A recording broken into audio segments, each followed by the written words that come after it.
avec Les Échos et CNews. Nicolas Barré, Mathieu Bock-Côté, Sonia Mabrouk.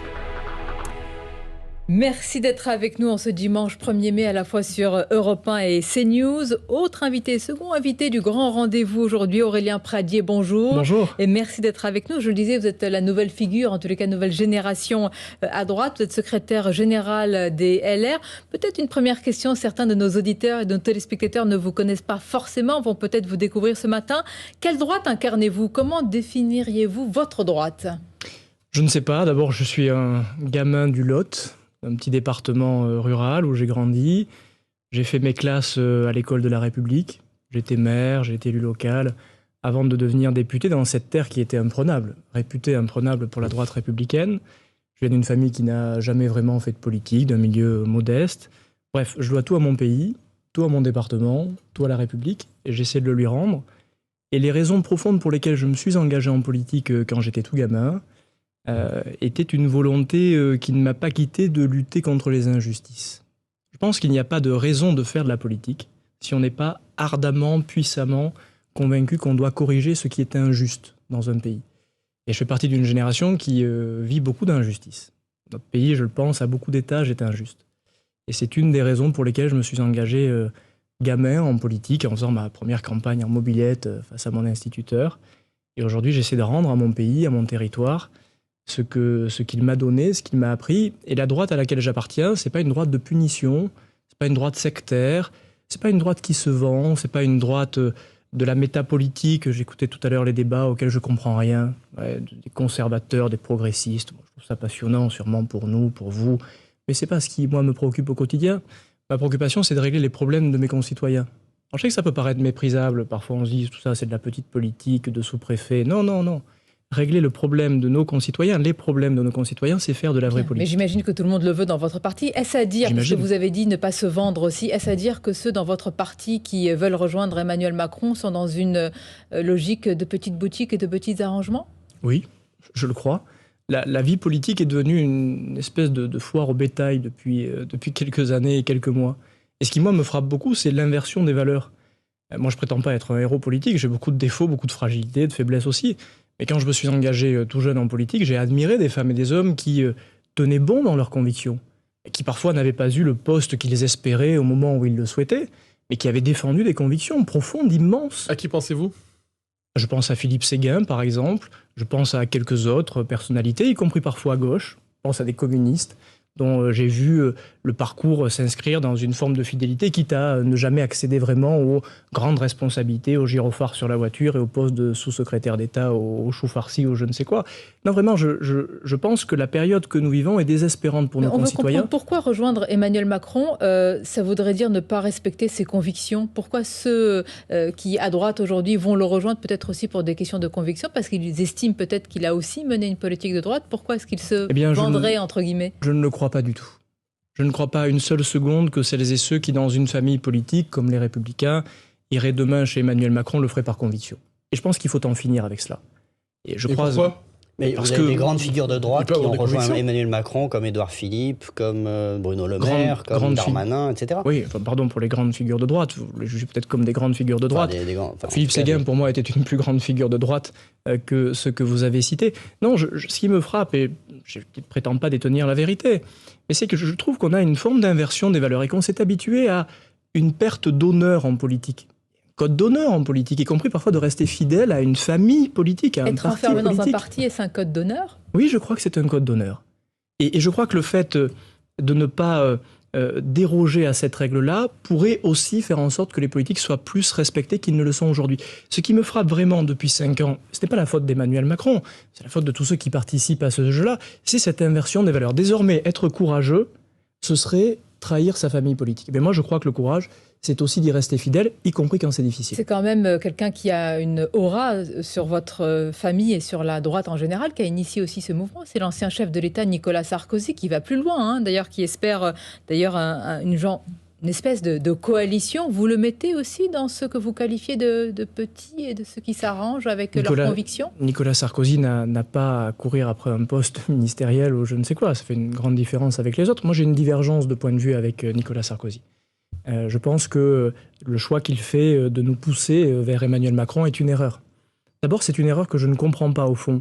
Parce que, pour moi, il n'y a rien de commun entre Nicolas Sarkozy et Emmanuel Macron, y compris dans leur relation aux Français, ce qui n'est pas un détail. Pour le reste, vous le disiez, j'appartiens à une génération qui a connu beaucoup d'échecs politiques de la part parfois de nos aînés, y compris le dernier échec politique de Nicolas Sarkozy. Sûrement qu'il y a des pages à tourner, celle-ci en fait partie et ce sera à ma génération de le faire. Ah, vous êtes en lutte contre les injustices, telle est votre conviction première. Fabien Roussel dirait la même chose, Yannick Jadot dirait la même chose, Marine Le Pen dirait la même chose, Édouard Philippe dirait la même chose. Donc il doit y avoir un peu plus que la lutte contre les injustices dans votre combat, d'autant que vous êtes irréconciliable, si je comprends bien, avec Emmanuel Macron. Qu'est-ce qui vous rend irréconciliable avec, au-delà des intérêts que vous prêtez aux ralliés, qu'est-ce qui vous rend irréconciliable avec le parti macroniste? Mais vous parlez des injustices, la lutte contre les injustices, j'ai tâché de la mener avec d'autres de mes collègues à l'Assemblée nationale, et je peux vous assurer que j'ai vu des grands points de divergence avec Emmanuel Macron. Et je sais que ça va vous paraître un peu microscopique, mais prenons un exemple très concret. Non, pas microscopique, mais venant de droite, faire la leçon. Je ne dis pas que, évidemment, vous ne vous occupez pas des injustices, mais faire la leçon au parti macroniste sur les injustices, c'est un positionnement qui est assez original, on va dire. Non, il n'est pas original. Il renoue avec ce qu'a toujours été... la droite sociale, alors. Il renoue avec ce qu'a toujours été la droite française, qui, dans notre paysage politique depuis des décennies, a mené les plus grands combats en matière de handicap. La droite républicaine, et Jacques Chirac en particulier. Qui a mené les plus grands combats pour protéger les femmes, depuis Simone Veil et tant d'autres lois qui ont été portées par la droite républicaine. Qui a veillé à ce que le travail paye vraiment, ce qui est une véritable justice sociale. C'est la droite républicaine. Et votre question est importante parce qu'il est probable que depuis quelques années, au fond, je crois depuis le deuxième quinquennat, la deuxième campagne électorale, de Nicolas Sarkozy, on ait perdu de vue que l'ADN de la droite républicaine, c'était d'installer de la justice dans notre pays. Oui, mais concrètement, qu'est-ce que ça veut dire? Alors prenons un exemple concret. Oui. Prenons un exemple concret. Durant 5 ans, avec d'autres de mes collègues, j'ai bataillé pour déconjugaliser l'allocation adulte handicapé. Voilà un sujet qui n'est pas un petit sujet, qui est un sujet qui dit beaucoup des injustices de notre pays. Ceux qui nous écoutent le savent peut-être pas, on a aujourd'hui dans notre pays une allocation adulte handicapé qui est conditionnée au revenu du conjoint. C'est une injustice profonde et pas un détail technique. Nous sommes battus pendant 5 ans sur ce sujet et je me suis moi-même battu sur ce sujet. Qui a refusé de corriger cette injustice? Emmanuel Macron et son gouvernement. Eh bien voilà un sujet qui n'est pas un détail. Ce détail-là, il dit une différence de vision de la société entre nous, la droite républicaine, et Emmanuel Macron. Il a promis de le faire lors du dernier débat. D'ailleurs, c'était un point d'accord avec Marine Le Pen. C'était surtout, mais à l'Assemblée nationale, ce combat-là, Marine Le Pen, elle n'était pas là lorsqu'on l'a mené. Vous savez, il y a un écart. En tout cas, tous les deux étaient d'accord pour corriger cette injustice. Peut-être, mais moi je juge au fait. Il y a ceux qui parlent beaucoup et puis il y a ceux qui font. Et je vous redis que ce sujet-là est pour moi la démonstration de 2 visions de la société. Et je considère que la vision de la société que j'ai n'est pas la même que celle d'Emmanuel Macron, ce qui est mon droit le plus strict. Mais donc je relance la question, parce que plusieurs cherchent à y répondre en ce moment. David Lisnard, dans le Figaro, dit « La droite, c'est la lutte contre le social-étatisme et le retour à la nation ». D'autres proposent François-Xavier Bellamy à sa réponse, Xavier Bertrand la sienne. Vous nous dites lutter contre l'injustice, mais ça, tout le monde est pour ça. Donc concrètement, si vous deviez nommer votre vision politique, au-delà de dire que vous êtes contre la méchanceté et contre les injustices. Je ne voudrais pas être désagréable avec vous, mais je crois que vous avez un défaut. J'en ai beaucoup aussi. C'est de ne pas regarder la politique concrète. Tous les sujets que j'ai évoqués, y compris celui de la lutte contre les violences conjugales. La dernière grande loi que nous avons portée à l'Assemblée nationale a été portée par la droite républicaine pour protéger les femmes et les enfants. Ça, c'est la définition de ce qu'est la droite républicaine. Et je n'adhère pas à cette méthode politique depuis quelques années qui consiste à théoriser les choses. Moi, je ne sais pas si je suis étatiste, conservateur, progressiste, et je vais vous dire... Oui, mais vous avez pu définir que vous êtes une droite sociale. Oui. Vous avez pu définir que vous avez quand même, évidemment, une appétence sur la lutte contre les inégalités. Donc, vous arrivez à vous, quand même, à vous placer dans l'échiquier. Ce qu'on ne comprend pas, Aurélien Pradier, depuis le début de cette émission, c'est que si demain, et au-delà de ces allées et venues vers les partis, si Damien Abad ou d'autres vont vers Emmanuel Macron, ce sont quand même des profils qui sont comme vous, qui font partie de cette droite sociale dans la lutte contre les inégalités. En quoi, finalement, ça sera une forme de trahison? Eh bien, c'est peut-être là qu'on ne se comprend pas. Je vous redis que je crois à un code d'honneur politique. Je vois que cela peut paraître incroyablement ringard, curieux de dire cela. Vous êtes la nouvelle génération, donc on s'attend peut-être à une nouvelle façon de voir la politique? Pas en pire. Je pense qu'il est bien de revenir aussi à une forme de noblesse politique. Je le redis, ce code d'honneur politique, qui consiste non pas à être sectaire, mais à être fidèle. Je comprends que ça se soit effacé du paysage politique, mais c'est ce qui fera demain que nos concitoyens nous respecteront à nouveau. Et donc ma première différence est celle-ci. c'est au fond une différence d'exigence morale. Aujourd'hui, vous citiez quelques noms tout à l'heure, de celles et ceux qui peut-être seraient tentés par l'aventure gouvernementale. Le faire, ce serait d'abord une faute morale. C'est ce que vous leur dites. Oui, d'abord une faute morale. Et j'irai plus loin. Oui. C'est aussi une faute politique. Et pour les législatives. Parce que si demain, dans notre pays, nous continuons à avoir l'affrontement de deux blocs, comme nous l'avons eu depuis plusieurs mois, alors notre démocratie sera continuellement affaiblie et un jour, ça finira mal. Il y a donc à cette fidélité-là... Ça finira mal, c'est-à-dire ? Ça finira mal parce que les extrêmes, d'un côté comme de l'autre, parce que je les catégorise de la même manière à mon sens, pourraient emporter la responsabilité politique, ce que je ne souhaite pas pour mon pays. Et donc, à être fidèle aujourd'hui, c'est à la fois une responsabilité morale, et pardon de ne pas le balayer d'un revers de la main, mais c'est aussi une responsabilité politique pour rééquilibrer notre démocratie qui en a besoin. Qu'est-ce que vous répondez à notre invité précédent qui appelle, Guillaume Pelletier, qui appelle à une union des droites ? Je ne sais pas ce que c'est l'union des droites. Vous savez, l'a expliqué en détail. Oui, mais comme un bloc de gauche, comme un bloc central, un bloc de droite. C'est ça aussi. Oui, c'est trop simple pour être intelligent. D'abord, je vois bien ce que le Parti de Reconquête est en train de faire. Ils se croyaient déjà en responsabilité, ils sont en train de voir qui peut les acheter. Ce n'est que cela. Moi, je vais vous dire les choses comme je les pense. Je trouve ce spectacle absolument misérable. Absolument misérable. Quand on a essuyé une défaite électorale, comme c'est le cas des Républicains, on reste dans sa boutique. On ne va pas essayer de se vendre aux uns et aux autres, de s'acheter. Et puis, je vais vous dire une chose. Moi, l'union que je souhaite, c'est l'union des Français. Depuis quand est-ce que... Tout le monde la souhaite, monsieur Pradier. Mais pardon, pas dans notre discours politique.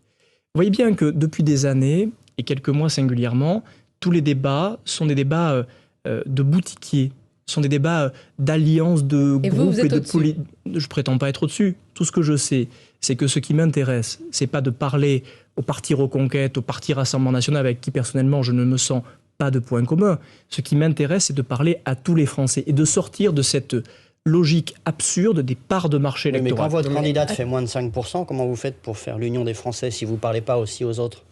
Mais les autres, ce sont les Français. Moi, ça ne m'intéresse pas de parler aux caporaux du Rassemblement National ou de Reconquête. Ce n'est pas le sujet. Ce qui m'intéresse, c'est de parler aux Français. Eh bien, vous allez le faire. On va marquer une courte pause, pardonnez-moi. Parler aux Français, mais justement avec quelle politique ? Parce que pendant 5 années, vous avez beaucoup critiqué Emmanuel Macron pour en arriver là. Donc, quel projet, quelles nouvelles idées et quelle France pour demain ? Puisque vous êtes partie de cette nouvelle génération, on va continuer à en parler sur Europe 1 et CNews. À tout de suite. Le grand rendez-vous Europe 1. Avec Les Échos et CNews. Europe 1, dis-moi ce que tu chantes. Didier Barbelivien. Chaque dimanche, je reçois un invité qui se dévoile à travers ses chansons préférées. Bonjour, c'est Michel Larocque. Tout à l'heure, je serai l'invité de Didier Barbelivien dans Dis-moi ce que tu chantes. Dis-moi ce que tu chantes. Didier Barbelivien. Tout à l'heure, 15h, 16h, sur Europe 1 et europe1.fr. Joyeux jardiversaire! Du 27 avril au 8 mai, rendez-vous en magasin Jardiland ou sur jardiland.com pour profiter de nos offres spéciales anniversaire et tenter de gagner des milliers de cadeaux. Jardiland. Cultivez votre bien-être. Conditions et magasins participants sur jardiland.com. Lidl, meilleure chaîne de magasins de l'année dans la catégorie fruits et légumes. Allô patron, je suis chez Lidl là et tu ramènes encore ta fraise? Ah, mes fraises rondes, oui. Dès demain, elles sont à 2,49€ la barquette de 500 grammes, origine France. Des fraises rondes à 2,49€ la barquette de 500 grammes chez Lidl? Bah voyons. Je vous en ramène une barquette avec de la chantilly, ça vous dit? Ça ne me dit rien du tout.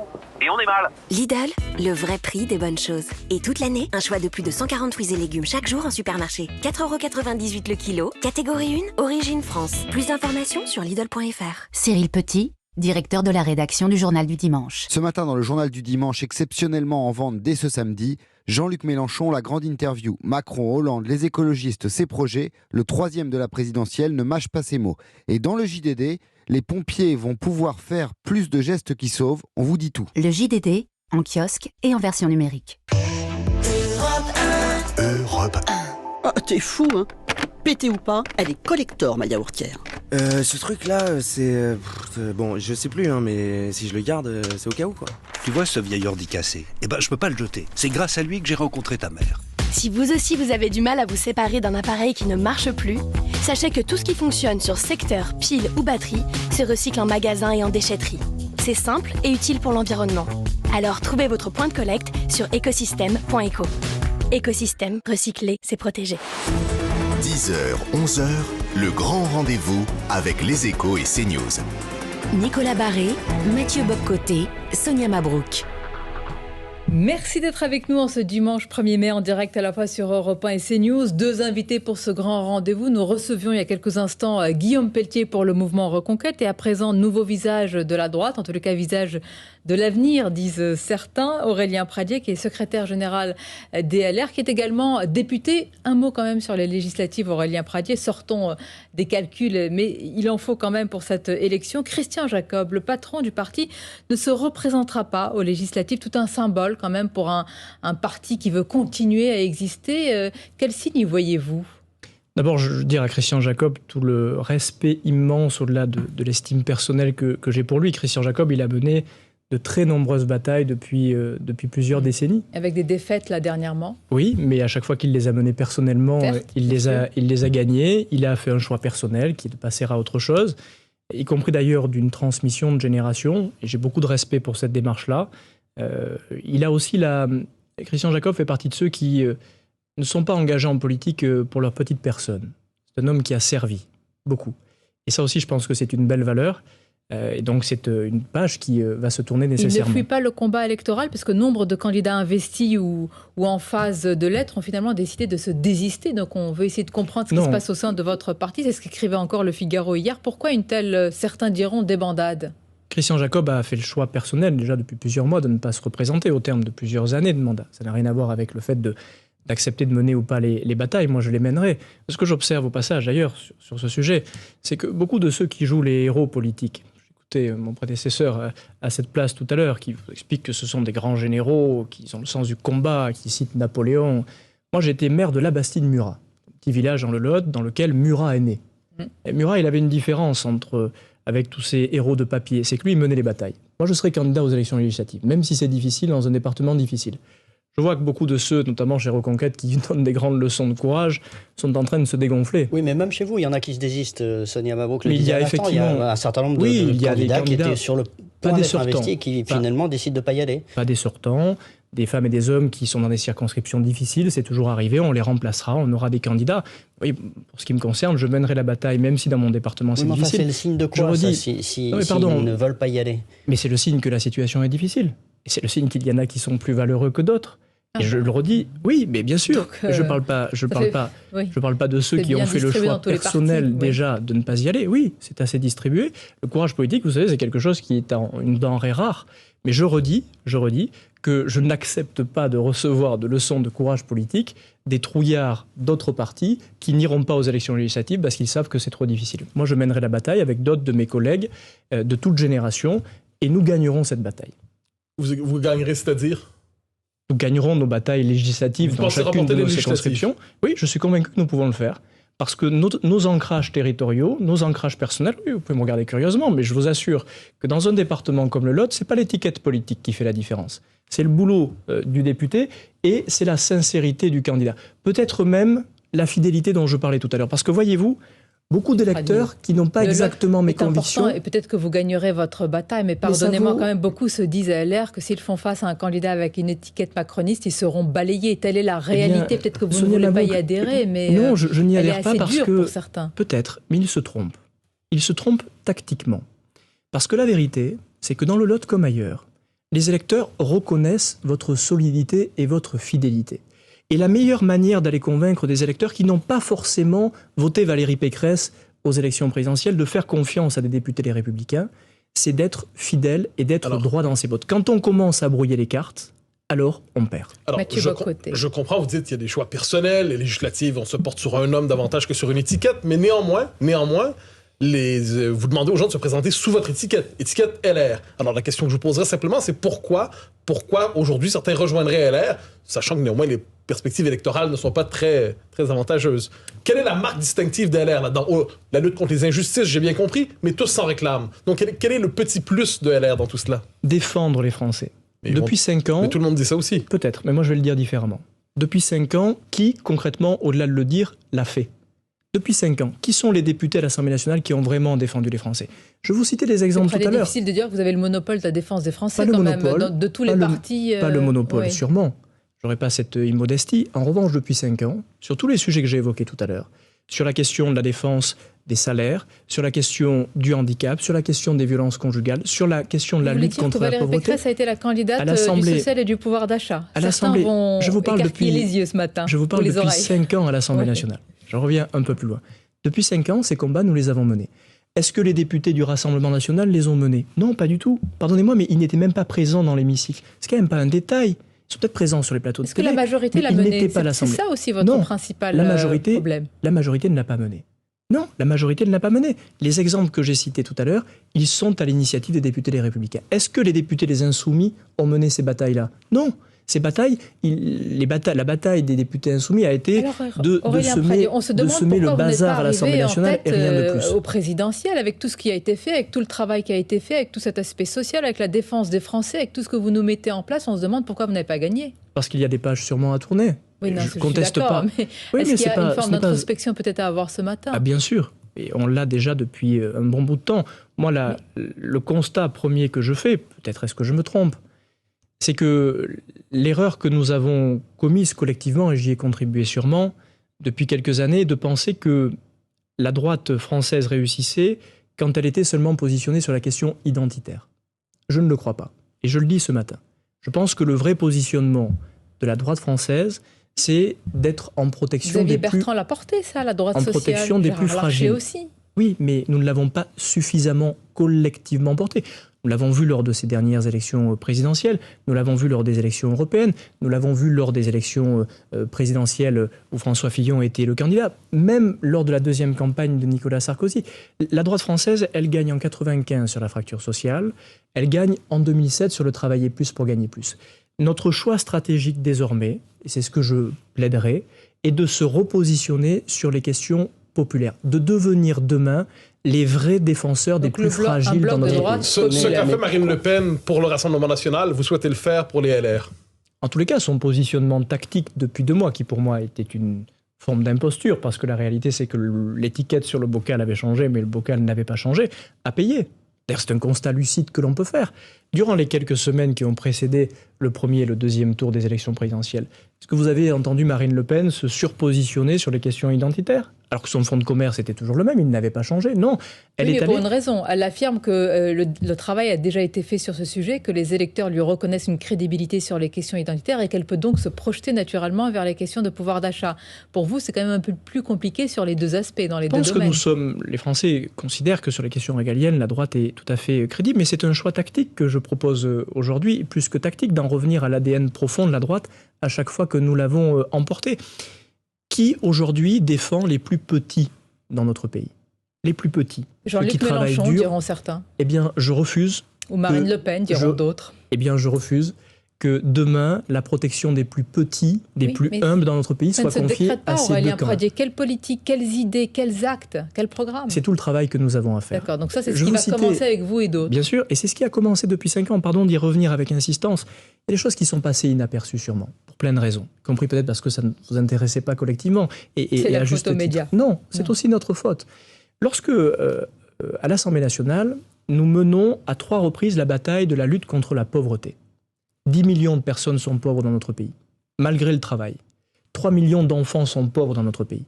Lorsqu'avec Gérard Larcher, nous faisons tous les deux un déplacement en commun pour parler de cette question de la pauvreté des enfants. Les déplacements, c'est bien, Monsieur Pradier. Plus que des déplacements, des des propositions, et nous en avons fait. Sur le handicap, je vous l'ai dit, nous avons déposé 2 propositions de loi majeures.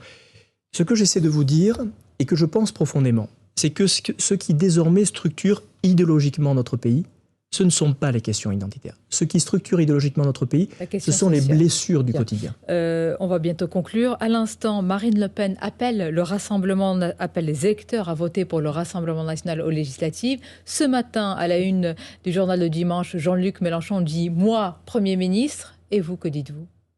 Je dis que demain, il y a une génération chez les Républicains, d'une droite, je crois, sincère, d'une droite un peu différente, qui va rebâtir et qui sera la droite qui défendra les plus petits dans notre pays, qui sont les plus méritants.